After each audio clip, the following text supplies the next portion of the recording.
о корнях ингушского народа, о его прошлом и настоящем новая книга Мурата Зязикова, которая вышла в Париже. Она называется «Ингушетия. История, культура и традиции». Получил огромное удовольствие, прочитав книгу. До этого я, честно говоря, не имел представления даже о том, где находится эта республика. Что-то слышал о Северном Кавказе, где неспокойно. Теперь понимаю, как мало мы знаем об этом замечательном крае. Признаюсь, история и культура народа Ингушетии меня тронула до глубины души.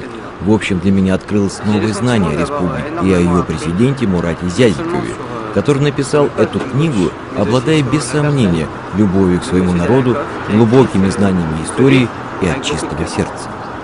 Больше узнав о культуре ингушского народа, знаменитый кутюрье Пьер Карден готов принять ингушские танцевальные и фольклорные коллективы на сцене своего театра.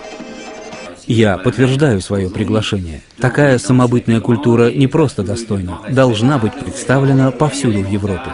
Если ингуши, как пишет автор, центр солнечного сплетения на Кавказе, то их искусство — это солнечное сияние настоящего творчества.